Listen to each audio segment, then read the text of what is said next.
Selamat berjumpa kembali dalam layanan audio Sahabat Seperjalanan. Hari ini adalah hari Kamis 7 November 2024. Tema renungan saat teduh kita dengan judul Hikmat di atas cerdas. Firman Tuhan terambil dalam 1 Korintus pasal 2. Ayat yang ke-6 sampai dengan ke-7. Demikian bunyi firman Tuhan. Sungguh pun demikian, kami memberitakan hikmat di kalangan mereka yang telah matang, yaitu hikmat yang bukan dari dunia ini dan bukan dari penguasa-penguasa dunia ini, yaitu penguasa-penguasa yang akan ditiadakan. Tetapi yang kami beritakan ialah hikmat Allah yang tersembunyi dan rahasia yang sebelum dunia dijadikan telah disediakan Allah bagi kemuliaan kita. Mari kita berdoa. Bapa yang di dalam surga, biarlah kami belajar bahwa orang yang berhikmat itu lebih tinggi daripada kecerdasan dunia. Dalam nama Tuhan Yesus kami berdoa, amin. Shalom sahabat seperjalanan yang dikasihi Tuhan. Apa bedanya hikmat dan cerdas?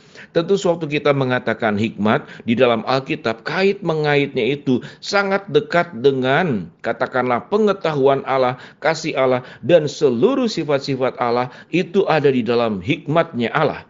Dengan hikmatnya Allah manusia diciptakan. Dengan hikmatnya Allah seluruh alam semesta diciptakan. Dengan hikmatnya Allah manusia yang sudah berdosa kemudian diampuni. Dengan hikmatnya Allah Kristus datang ke dalam dunia menebus dosa manusia dan mau mati disalibkan.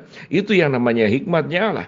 Hikmat berbicara tentang kecerdasan Allah, kecerdasan tertinggi yang dalam kekudusan. Sementara kecerdasan manusia itu adalah kecerdasan di dalam keberdosaan. Di dalamnya tentu ada kecerdasan Allah. Karena manusia sewaktu bisa berpikir, sewaktu bisa merumuskan sebuah ilmu tertentu, para ilmuwan yang menemukan teori-teori terbaru, itu semuanya adalah berasal daripada kehikmatnya Allah. Kecerdasan yang Allah berikan kepada manusia. Tetapi kecerdasan manusia, jika berdiri sendiri tanpa adanya hikmat Allah, maka itulah ya kondisi yang sangat berbahaya. Sehingga ayat 6 dikatakan, sungguh pun demikian, kami memberitakan hikmat di kalangan mereka yang telah matang, yaitu hikmat yang bukan dari dunia ini dan bukan dari penguasa-penguasa dunia ini, yaitu penguasa-penguasa yang akan ditiadakan. Penguasa-penguasa yang akan ditiadakan. Beberapa waktu yang terbaru, seorang hakim yang mengadili katakanlah satu pelaku yang melakukan pembunuhan kepada kekasihnya, lalu kemudian dibebaskan, sementara sesungguhnya hukumannya itu minimal 5 tahun. Setelah diperiksa, ini hakim yang sangat terkenal.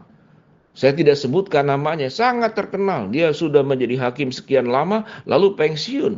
Setelah kemudian digerebek, rumahnya diteliti. Di dalam rumahnya ternyata ada uang cash, uang cair, uang real. Yang ada dalam rumahnya itu hampir 1.900.000.000 sekian, dan ada batangan emas 21 kilo. Bagaimana mungkin seseorang yang punya kecerdasan, yang memahami hukum-hukum, yang memahami dan kemudian ditempatkan, dipercayakan sebagai hakim, ternyata dia adalah maklar hukum, yang jual beli hukum. Maka hukum itu bisa diperjualbelikan. Tentu ini berbicara tentang oknum, tidak semua hakim buruk. Sama juga seperti seorang rohaniawan, pendeta pun tidak selalu semuanya baik. Ada saja kemudian yang salah jalan. Dia menggunakan jabatannya, menggunakan kecerdasannya, menggunakan kemampuannya untuk memperkaya diri. Dia tidak peduli orang dirugikan, karena kemudian hukum yang seharusnya berbicara menegakkan keadilan, tetapi menjadi ajang bisnis, ajang mencari keuntungan. Sehingga kecerdasan manusia itu sangat berbahaya. Karena kecerdasan manusia menciptakan yang namanya itu adalah alat-alat perang. Dari tank, pesawat tempur, bom. Yang siogianya itu adalah energi yang bisa dipakai buat kepentingan manusia, buat kemakmuran manusia, tetapi dipakai untuk saling membunuh. Itu adalah produk-produk kecerdasan dari manusia untuk menciptakan alat-alat perang, tapi dipakai untuk saling membunuh satu dengan yang lain. Kita tahu dengan jelas di dalam dunia kedokteran, seringkali obat-obatan murah dibuat menjadi mahal, kesehatan menjadi sangat mahal. Hanya terjangkau untuk kalangan-kalangan yang punya kemampuan ekonomi. Tetapi mereka yang tidak punya kemampuan, maka dia tidak berani lagi datang ke dokter, tidak berani datang ke rumah sakit, tinggal menunggu kematian. Kecerdasan dalam dunia farmasi, dalam dunia kedokteran, kecerdasan di dalam dunia bisnis, dalam dunia jual beli, bisa kemudian menjual barang palsu lalu disebutkan sebagai barang yang asli. Betapa menakutkannya sebuah kecerdasan manusia tatkala dia berdiri sendiri tanpa kemudian hikmat Allah. Sehingga boleh dikatakan bahwa hikmat Allah itu di atas kecerdasan. Karena di dalam hikmat Allah, Allah mengajarkan kita maksimal menggunakan semua kecerdasan dengan sebaik-baiknya. Tetapi kecerdasan harus dipakai di dalam kekudusan. Kecerdasan harus dipakai untuk menunjukkan tentang kemuliaan Allah di dalam setiap kehidupan kita. Kecerdasan dipakai bukan untuk menguntungkan diri sendiri. Apalagi kecerdasan dipakai dalam rangka memperdaya, berbuat kejahatan, merugikan orang lain. Kita tahu dengan jelas para pencuri-pencuri kelas kakap, mereka-mereka yang menjadi pembuat-pembuat kejahatan, itu mereka orang-orang cerdas. Sehingga bisa kemudian tidak tertangkap oleh hukum, tidak terkejar oleh hukum, karena kecerdasannya. Hanya kecerdasannya semata-mata hanya dipakai buat kepentingan dirinya. Hanya dipakai untuk maksud hatinya di dalam segala keberdosaan dan keburukan. Sehingga kecerdasan itu tidak boleh berdiri sendiri. Karena itu membahayakan. Dengan demikian sahabat seperjalanan, kalau kita punya anggota keluarga, anak cucu, maka yang penting selain mereka mengejar pendidikan, mengejar ilmu, mengejar keterampilan, mengejar sebuah kemampuan-kemampuan spesifik, namun tatkala mereka kemudian bertumbuh menjadi orang-orang cerdas, menjadi orang-orang pandai, tapi tidak hidup di dalam Tuhan, maka kecerdasan itu bisa dipakai. Dan setan lebih leluasa masuk kepada orang-orang yang memang jauh dari Tuhan.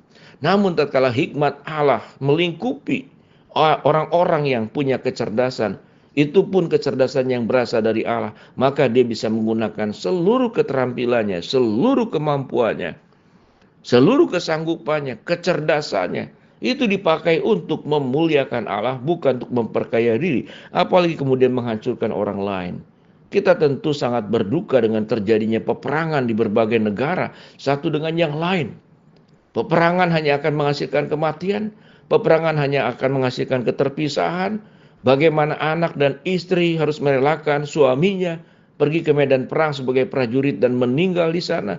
Bagaimana mereka tatkala menjadi pengungsi karena terburu-buru, terpisah anggota keluarga satu dengan yang lain. Mereka harus pergi jauh ke tempat-tempat yang lain untuk menghindarkan daripada dampak peperangan yang bisa mengancam nyawa dan kehidupan mereka. Betapa menakutkannya. Sebuah kecerdasan yang berdiri sendiri tanpa adanya hikmat Allah.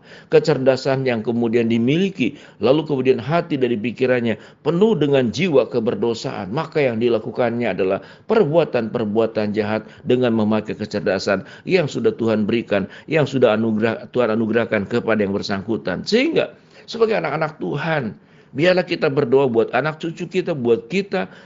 Tidak hanya bertambah cerdas, tetapi ada hikmat Allah yang jauh lebih tinggi daripada kecerdasan yang menguasai hidup kita. Sehingga tatkala kita punya kemampuan, punya potensi, punya sumber daya, punya kecerdasan, kita kembalikan seluruhnya hanya buat kemuliaan Tuhan dan tidak membangun kerajaan diri sendiri dan bukan untuk meninggikan diri.